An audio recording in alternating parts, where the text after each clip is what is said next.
Nanawagan si Transportation Secretary Banoy Lopez sa mga miyembro ng Association of Southeast Asian Nation o ASEAN sa patuloy na pakikipagtulungan sa Pilipinas para sa mga railway project ng bansa.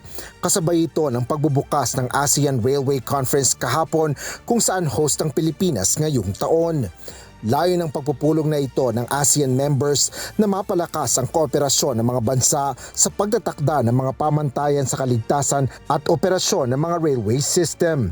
Sa talumpati ni Secretary Lopez sa ASEAN RailCon 2026, binigyan diin ng kalihim na hindi kayang gawin ng isang bansa lang ang pagbuo ng pag-uugnay at makabagong sistema ng railway. Kaya mahalagaan niya ang pagbabahagi ng ASEAN upang maisulong ang mga integrated at interoperable rail system sa Pilipinas. We reaffirm today that rail is more than infrastructure. It is connectivity, opportunity, and inclusion in motion. And we recognize that no country can build this future alone. We call on our ASEAN partners to continue working with the Philippines, sharing knowledge, technology, and expertise as we pursue integrated and interoperable railway systems across our region. Ipinunto rin ng kalihim na malaking tulong ang mga international development partners sa pagpapatupad ng mga pangunahing proyekto. Kabilang dito ang North-South Commuter Railway, Metro Manila Subway at ang Metro Rail Transit o MRT Line 3. Aniya, ang mga proyektong ito ay hindi lamang infrastruktura kundi mga daan upang mapagdugtong ang mga komunidad, negosyo at mga pagkakataon para sa pag-unlad.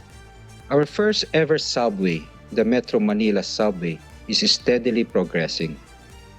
With tunnel boring machines now in operation and works advancing across multiple fronts, this 33-kilometer project will connect Valenzuela to Pasay with a spur to NAIA Terminal 3 and will serve over 500,000 passengers daily.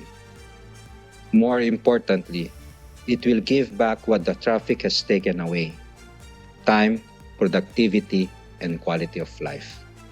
Kasabay nito, isinusulong din ng Pilipinas ang pagpapaunlad ng mga kakayahan ng mga manggagawa sa sektor ng riles sa pamamagitan ng Philippine Railways Institute. Binigyan diin ng DOTR Secretary ng pagkakaisa ng ASEAN ay mahalaga upang makamit ang maayos na transportasyon at mataas na antas ng pamumuhay para sa mga mamamayan sa rehiyon. With these game-changing projects, we can transform the entire landscape of the Philippine transportation. But to achieve this, we would need help and collaboration from our partners and friends from ASEAN countries. We all must demonstrate our solidarity as it is in our best interest, and we owe it to future generation. A better future and an upgraded standard of living and quality of life for all. Asher Cadapan Jr. humahataw sa balita ngayon.